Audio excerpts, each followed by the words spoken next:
I'd first like to share with you a few short stories about my CSIA experiences over the years, and then I'll finish up with some thank yous to those who have had a major impact on my career.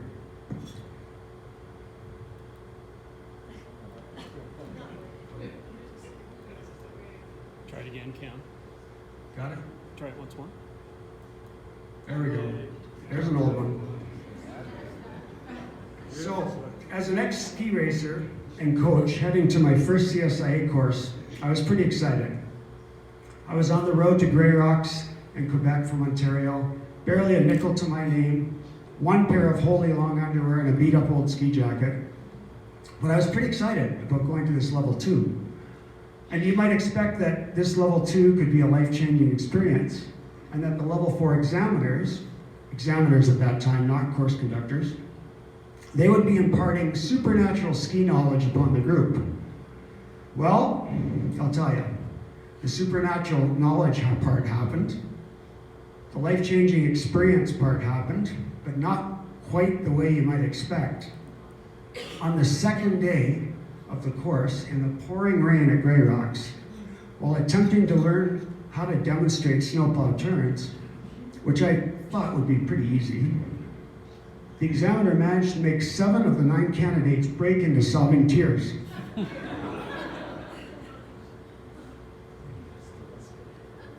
A perfect example of student-centered teaching and reflective learning. So I had 2 choices: figure this thing out or join the crime. So I didn't bother joining the crime. At the end of the course, all the candidates received skiing marks and teaching marks as per normal. One would think that the comments on our teaching performance would reflect positive suggestions on how we can improve. Well, let me show you. Okay, so I'll explain what's going on here. Detection and correction, hit and miss. Oh yeah, well that was helpful. Saying drive the knee is meaningless. Oh, great tip, thanks a lot. Siggy and Giovanni, I really hope they're not here tonight, are leaning in so far they can't even come close. Oh, thanks for that observation. Your exercise got some results and saved a shaky lesson. Well, now that I know what I did wrong, I won't do it again. That was 1978, level 2, and that is my actual report card.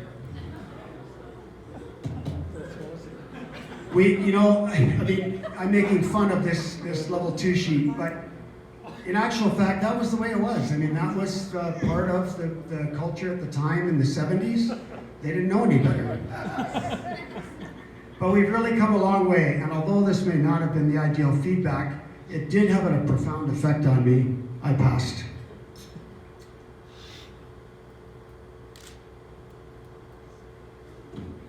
During my rookie course conductor training, following my level 4 course, I had the pleasure of working under one of the most influential people in my entire career, and his name was Nip Bradford. Unfortunately, he's no longer with us, but he's also in the Hall of Fame. Nip was on the first Canadian Interski team, led by Ernie McCullough in 1965, and I believe that's Nipper on the bottom, if you're looking at the screen, second from the right, and that's actually Lauren McFadgen on the far left, bottom row, and Ernie McCullough in the middle, and there's my dad, middle row, second from the right. Nipper had a heart of gold, and he really had a propensity for taking young course conductors under his wing. Fortunately for me, he did just that. So when I found out I was rooming with Nipper, I was pretty excited, but also nervous at the same time. I arrived to our room at Sunshine Village, which was the size of a closet. The first thing he did was he pulled out a 40-ounce bottle of Bacardi rum, a 2-liter bottle of Coke, and a carton of Players Plain cigarettes, and said, "We'll be just fine this week. Welcome aboard." Those were different times in the history of the CSIA, and that's, like I mentioned earlier, that's just the way it was.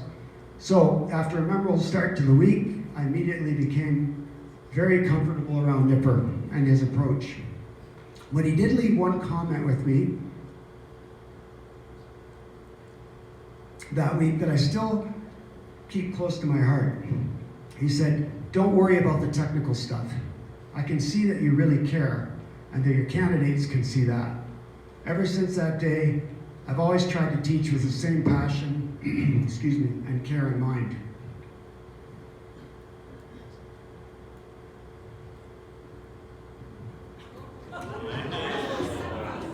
Oh, that's a good one. I wanted to ask everybody if you know what the difference is between a ski instructor and a large pizza. Some of you probably know this one. Well, the pizza can obviously feed a family of 4. Unfortunately, Georgianne and I experienced this firsthand.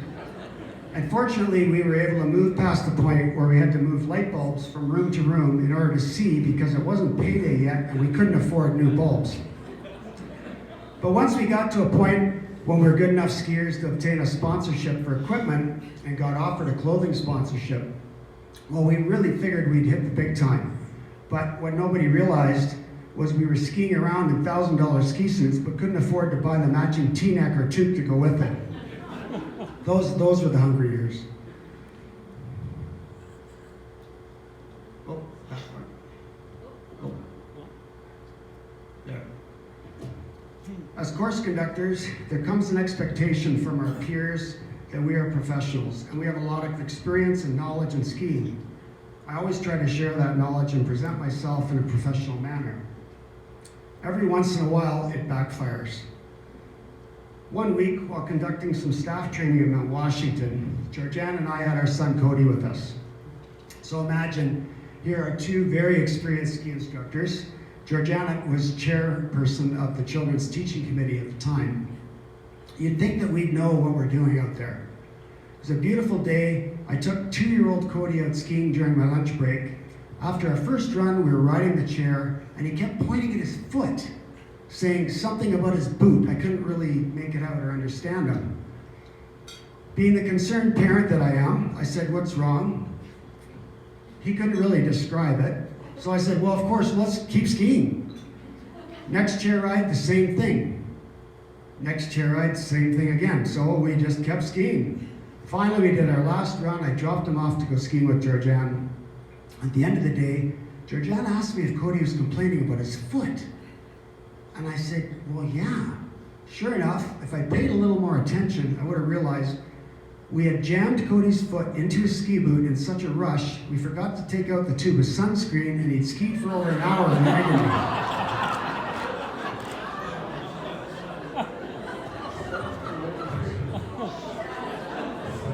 True. Allie did a lot better. We got smart and enrolled her in ski school.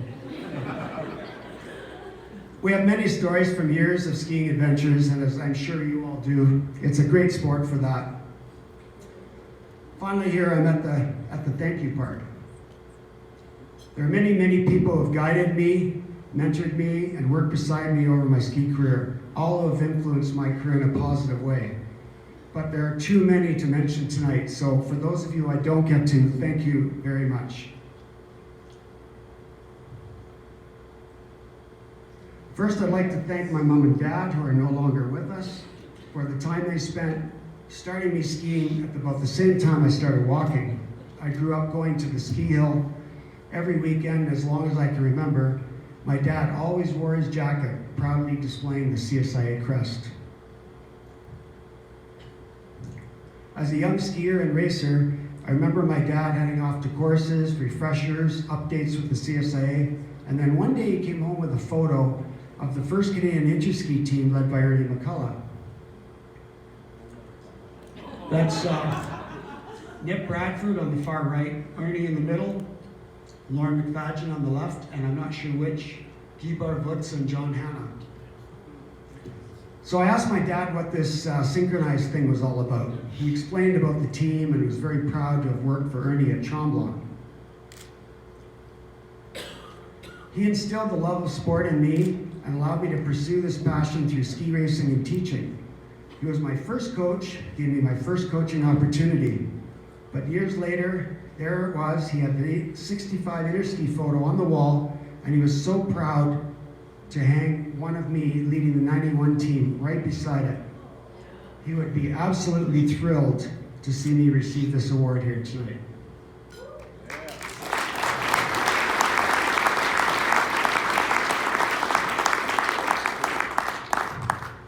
Just before we switch to the next slide, I just want to start my thank yous here with Andre Schwartz being here tonight. He was mentioned earlier and in the Hall of Fame. Andre, at the time when I first came to Lake Louise, was just transitioning out of the ski teaching business and into the hotelier business. And we had the great opportunity at the time, with Andre's experience as a coach and being the real innovator of movement and motion and writing of the manual, we had the chance to train and ski with Andre. And Andre, for all those days we spent on the hill where you came out and gave us passed on some of your knowledge, it really motivated us, and particularly me, and I really appreciate it, so thank you.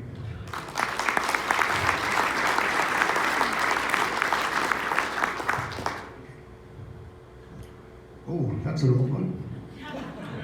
So next I'd like to thank Joff Booth. Joff was mentioned earlier tonight. Joff was the director of the Lake Louise Ski School and actually hired me in my first full-time position in the ski business here in Lake Louise. Joff was one of my mentors, and at that time, he was one of the best skiers in the country. He was the Norman Kreutz of his era. I'm not kidding. Norman will even agree with me on that one. Joff had just come off a season selected for the 83 inter-ski team, and he became assistant Western course director and assistant coach of the 87 team with Norm and myself.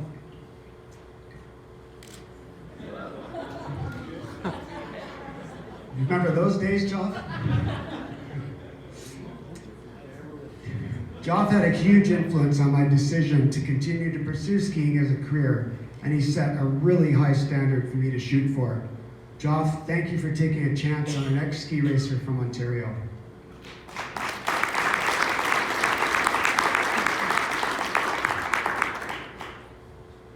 Martin Olson.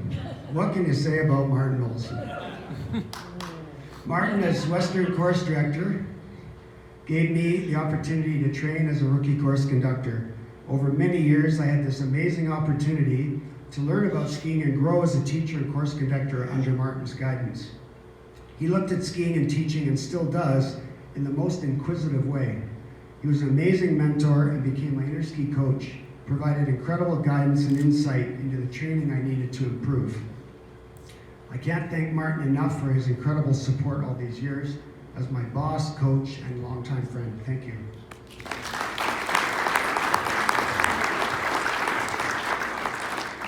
Thank you to Norman for this nomination. And as Norman mentioned, we've been friends and colleagues in this business for 40 years. We first met at the hiring clinic. We became friends and competitors as we worked towards our level 4, passed our level 4 in Whistler together, went on to do our rookie course conductor training together, and then became teammates on the 87 team, there you can see there.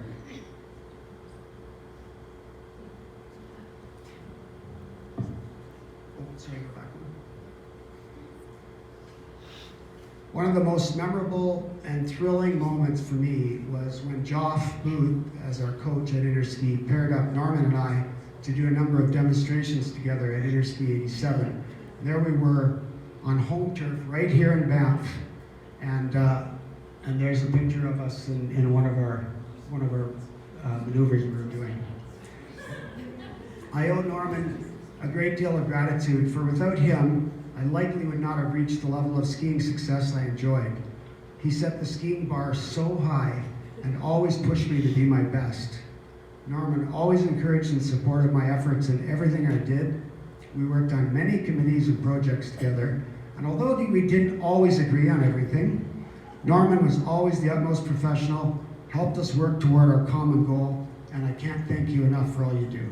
Thank you.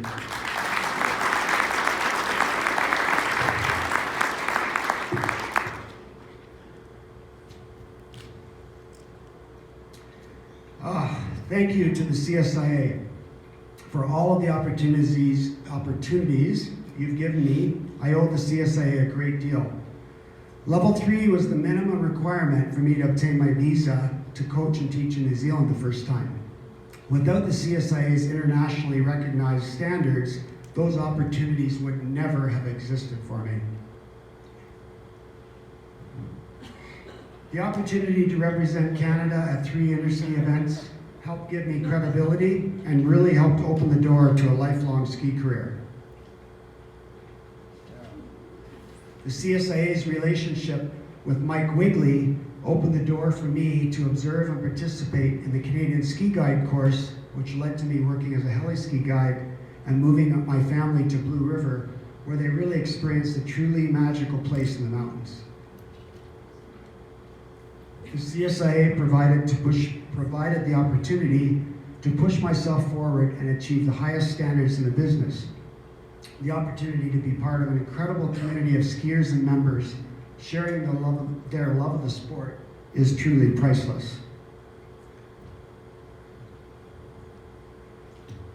Even though we work hard to maintain these very high standards, sometimes things just go a little bit sideways, and it's difficult to please everyone.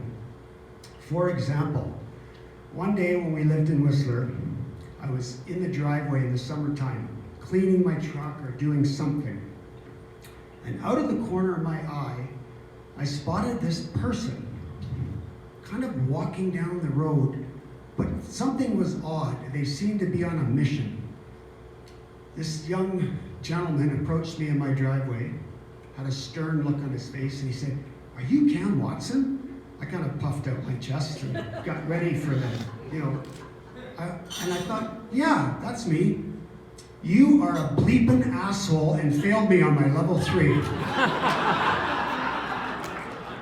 And then, instead of doing anything else, he just turned with a sour look on his face and stormed off, never to be seen again.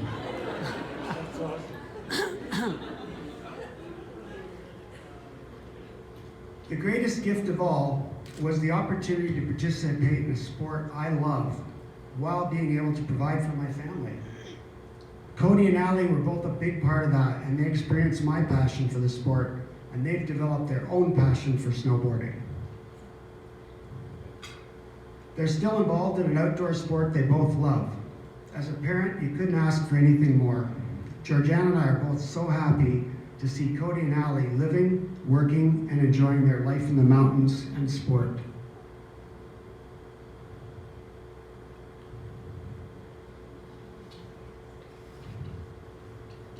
My message to you is this: the strength of our organization has been built and continues to flourish through the tireless efforts of all the volunteers at events and on our various committees. I urge everyone here and throughout the organization to get involved with events and committees, run for a regional or national board position, and offer your expertise. Make your opinion and your voice heard through all of our different committees. Take your love for skiing and teaching, share your joy and passion with others on and off the snow. We are the envy of many skiing nations throughout the world because we maintain a national standard coast to coast. Let's keep this momentum going. Please share your passion, get involved, and love what you do.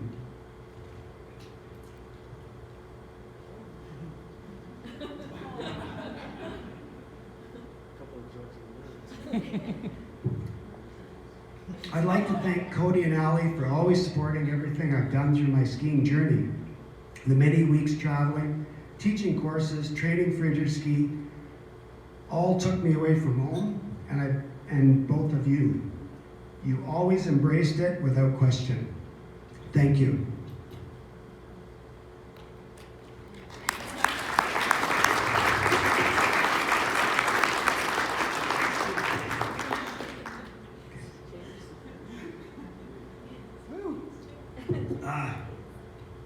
Finally, the biggest thank you of all goes to my wife, Georgiana. Without you, I could never have achieved this award tonight. The countless days and weeks away from home, you never questioned it. While I was away, you held everything together. You never ever held me back from any opportunity that came up.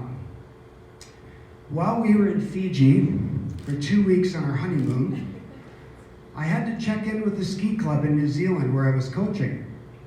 Diane Culver said, "The snow has come early. We need you here right away." I'm on my honeymoon, remember? So, I hopped on the plane and left Georgianne on a Fijian island with our dear friend John Doyle for the second week. Even after that, she stuck with me for the last 37 years. Georgianne, you were always there for me through countless injuries and surgeries to pick me up and encourage me to come back stronger than ever.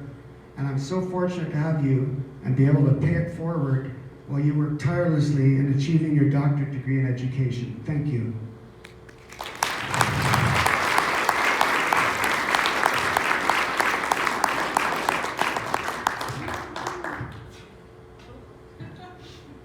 I just want to send one final thank you to everyone.